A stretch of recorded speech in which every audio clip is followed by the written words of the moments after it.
Lawyer గారు అసలు నేను చెప్పాల్సిన అవసరమే లేదు. దువ్వాడ శ్రీనివాస్ గారి అసలు కుటుంబ కథా చిత్రం ఎంత పీక్ స్టేజ్‌కెళ్ళిపోయిందో సీరియల్‌ని తలపిస్తోందనమాట. ఒక్కో రోజు ఒక్కో రకమైన ఎమోషన్ బయటకొస్తుంది. ఒక్కో రోజు ఒక్కో రకమైన ట్విస్ట్ బయటకొస్తుంది.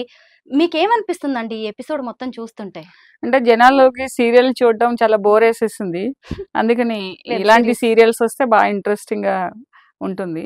అందుకే రోజుకొక మలుపు తిరుగుతూ వాట్ నెక్స్ట్, వాట్ నెక్స్ట్ అనేసేసి ఎళ్తుంది. వాళ్ళు కూడా అలాగే మషాలా ఏసి రోజుకొకటి వ్యక్తిగతమైనగా వాళ్ళు ఇచ్చే స్టేట్మెంట్స్ కూడా జనాలకి చాలా అట్రాక్ట్ అవుతుంది. అంటే ఎవరు మాత్రం వాళ్ళ కుటుంబాలని, వాళ్ళ జీవితాలని రోడ్డున పడేయాలనుకుంటారండి? అంటే ఒకసారి గాడి తప్పినప్పుడు ఆటోమేటిక్‌గా అయి పడిపోతూ ఉంటాయి.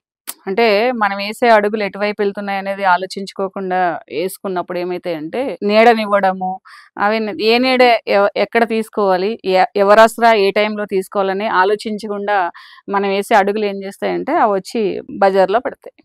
అలా అయితే పడిన ఇప్పుడు విషయమే ఆ! ఇప్పుడు దువ్వాడ శ్రీనివాస్ గారి విషయం. వాణి బయటకొచ్చారు. కూతురుతో సహా. అంటే ఒక కూతురికి పెళ్లయిపోయింది. ఇంకొక కూతురున్నారు కదా! మమ్మల్ని అసలు పట్టించుకోవట్లేదు, ఇంట్లోకి కూడా రానివ్వట్లేదంటూ 3 రోజులుగా ఆయన ఇంటి దగ్గర వాళ్ళు నిరసన దీక్ష చేస్తున్నారు. మొన్న అర్ధరాత్రి అయితే పెద్ద కట్టె తీసుకొని ఆయన విజువల్స్ కూడా ఉన్నాయి.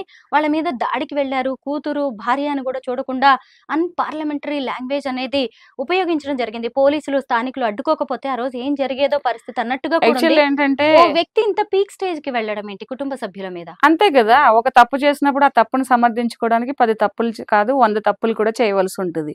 అంటే ప్రతి మనిషికి వ్యక్తిగత జీవితం ఉంటది. వ్యక్తిగత జీవితం గురించి మనం తెలిసినా మాట్లాడము. ఎందుకనంటే అది వ్యక్తిగతం గాబట్టి. వ్యక్తిగత జీవితం ఎప్పుడైతే రోడ్డు మీదకొస్తుందో ప్రతి ఒక్కళ్ళు అది ఎప్పుడైతే సమాజంలో ఒక ఫైర్ అంటే అది ఎదుటి వాళ్ళని కూడా వాళ్ళ కాలిపోవడం గాకుండా ఎదుటి వాళ్ళని కూడా కాల్చేసే పరిస్థితులొచ్చినప్పుడు దాని గురించి ప్రతి ఒక్కళ్ళు మాట్లాడవలసొస్తది. చాలామంది ఏమంటారంటే అది ఆయన వ్యక్తిగత జీవితం అంటారు. ఒక ప్రజాప్రతినిధి అయ్యుండి, లేతే ఒక పోలీస్ ఆఫీసర్ అయ్యుండి, లేకపోతే ఇప్పుడు అడ్వకేట్‌లు, డాక్టర్సు, లాయర్సు, జడ్జెస్ వీళ్ళంతా అంత ఇన్‌ఫ్లుయెన్స్ చెయ్యం సొసైటీని. సో, ఎప్పుడైతే ఎవ్రీడే ఒక మీడియాలో కనిపిస్తుంటారో, ఎవ్రీడే ఒక స్క్రీన్ మీద కనిపిస్తుంటారో, లేపోతే ఒక అట్రాక్టివ్ దనొచ్చేదేంటంటే ఫస్ట్ నిజంగా చెప్పాలంటే రాజకీయమే. ఏంటి సినిమా అనేది ఎప్పుడో ఒకసారి వస్తది. చూస్తుంటాం, వెళ్ళిపోతుంటాం. రాజకీయ నాయకులు ఏంటి, ఏదేమైందన్నది అందరికీ క్యూరియాసిటీ ఉంటది. అందులోకి పర్సనల్ లైఫ్ అంటే ఇంకా ప్రతి ఒక్కరికి క్యూరియాసిటీ ఉంటది. మన స్టేట్‌లోనే కాదు, పక్క స్టేట్‌లోనే కాదు, ఈవెన్ కర్ణాటకలో ఏదైనా ఇష్యూ అయినా, లేపోతే చెన్నైలో ఏదైనా ఇష్యూ అయినా కూడా మనం దాన్ని ఇది చేస్తూ ఉంటాం. బికాజ్ ఆఫ్ సోషల్ మీడియా వచ్చిన తర్వాత అంటే హ్యావ్ యాక్సెస్ టు ఇష్యూస్ కాబట్టి ప్రతిదానికి ఇది ఉంటుంది. సో, దువ్వాడ శ్రీనివాస్ గారిది ఏంటంటే ఆయన ఫస్ట్ ఆఫ్ ఆల్ ఆయన ఇంటికి న్యాయం చేసుకొని, అప్పుడు మాధురి గారికి న్యాయం చేయాలి. హ్మ్. ఎందుకంటే ఫస్ట్ ప్రయారిటీ ఆల్‌వేస్ ఫ్యామిలీ అండి. అవును. ఫ్యామిలీ అనేది ఏంటంటే 4 పిల్లర్స్ ఉంటాయంటారు ఒక మనిషి జీవితానికి. అందులో ఫస్ట్ పిల్లర్ వచ్చేసి ఫ్యామిలీ. అంటే నీ పేరెంట్స్ ఏంటి? నీ నీ ఇల్లు ఎక్కడ? నీ ఇల్లు ఏ చోటుంది? ఆహ్, నువ్వు నీవు ఎలాగా నీ బ్రాటప్ అయిందనేది ఆలోచిస్తారు. సో, ఏంటంటే ఆయన ఇంటికి చేసుకోకుండా, ఆయన భార్యని, పిల్లలని పట్టుకొని ఎవరో ఒక ఆమె తిడుతుంటే గూడా, నేను ఆమెకే సపోర్ట్ చేస్తాను. ఆమె నాకు కష్టంలో హెల్ప్ చేసిందంటే, ఏమి కష్టం వచ్చింది? ఒక ఎమ్మెల్సీ డబ్బులున్నాయి, కార్లున్నాయి, పని మనుషులున్నారు, అందరూ ఉన్నారు. ఆమె రోడ్డు మీద ఉన్నాను, కార్‌లో పడుకున్నానంటే నమ్మశక్యం కాని విషయాలను తీసుకొచ్చి పబ్లిక్‌ని నమ్మించి వాళ్ళని ఫూల్స్ చేయాలనుకోవడం ఫస్ట్ ఆఫ్ ఆల్ తప్పు. ఇంకొకటేంటంటే భార్య, పిల్లలు, నీ పిల్లలు రేపు మనం చస్తే మనం ఏడ్చేది మన హ్మ్. పిల్లలే.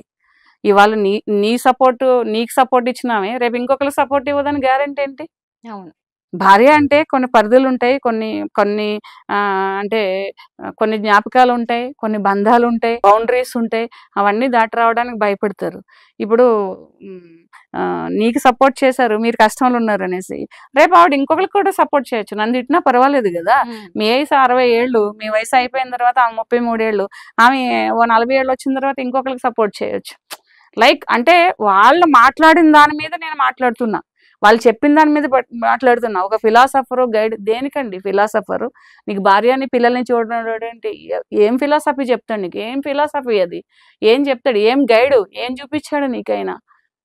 నియోజకవర్గంలో ఆయన దేవుడు, నేను భక్తురాలనంటే ఒక గుడి కట్టించుకొని ఆయన గుడిలో పెట్టుకోండి. మీరు రోజు ఎళ్లి పూజ చేసుకోండి. హ్మ్. ఎందుకనంటే ఒక భార్యని రోడ్డు మీదకి ఈడ్చి, ఒక పిల్లల్ని రోడ్డు మీదకి ఈడ్చి, ఆ భార్య లవ్ మ్యారేజ్ చేసుకొని, లేచిపోయి లవ్ మ్యారేజ్ చేసుకొని, ఆ తల్లిదండ్రులను ఒప్పించుకొని, తెచ్చుకొని నీకొక స్టేటస్ ఇస్తే ఈమె ఎళ్ళిపోయిందంట.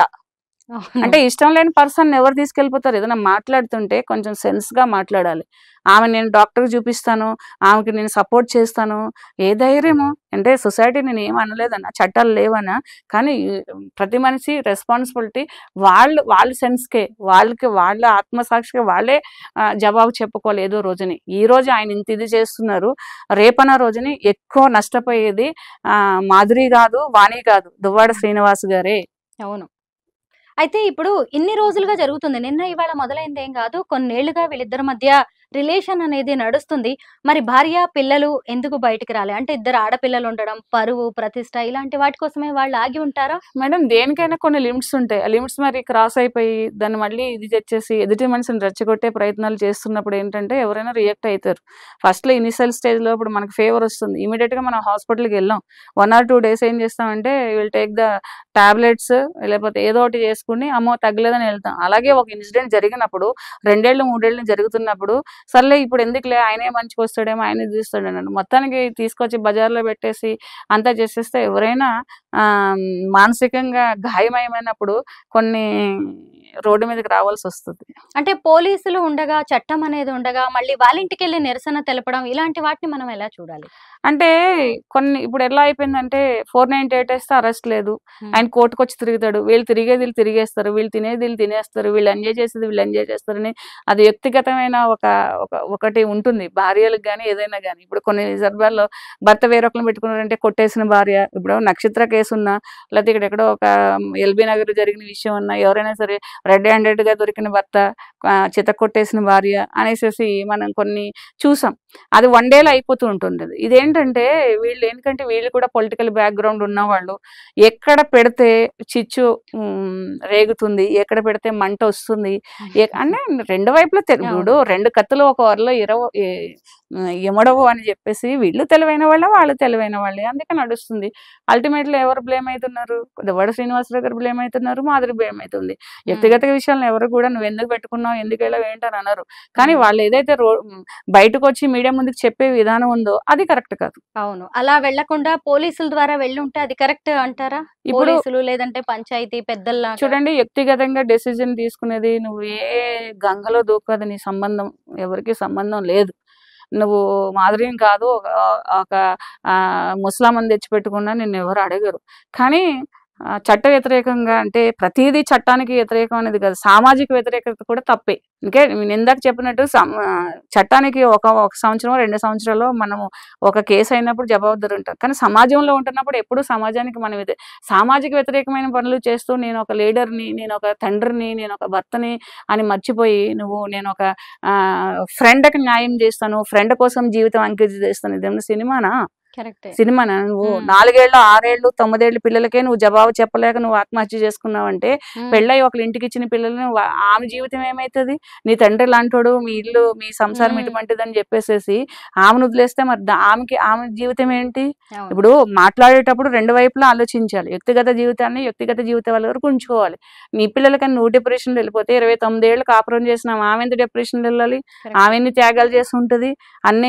ఎన్ని చావు ఒడ్డులకెళ్ళుంటది పిల్లలు కనినప్పుడు. అంటే నీ పిల్లలు నీకు గొప్ప గాని, వాళ్ళ పిల్లలు వాళ్ళకి గొప్ప గదా! ఆమె తరపు నుంచి కూడా నువ్వే ఒత్తాసెలా పలుకుతావు?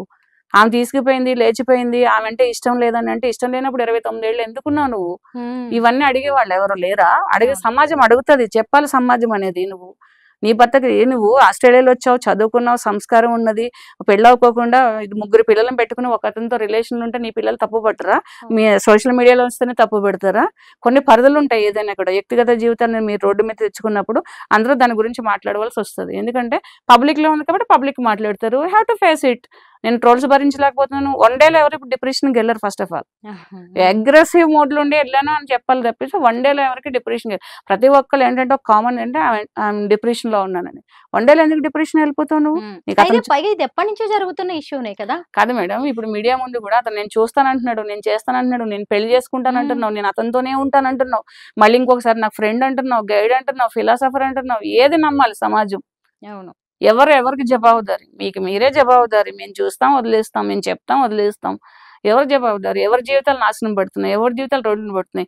ఫస్ట్ నీ పిల్లల జీవితం మంచిగా ఉండాలంటే నువ్వు మంచిగా ఉండు. హ్మ్. నీ జీవితం రోడ్డు మీద రాకుండా చూసుకోవాలి. ఏ లేడీ అయినా కూడా నీ పిల్లల జీవితం బాగుండాలంటే నీ జీవితం రోడ్డు మీదకి రాకూడదంటే నీ జీవితం రోడ్డు మీద తెచ్చుకోవద్దు. వాణి గారికి ఏమైతుందండి? ఆమె లీగల్లీ వెడెడ్ వైఫ్.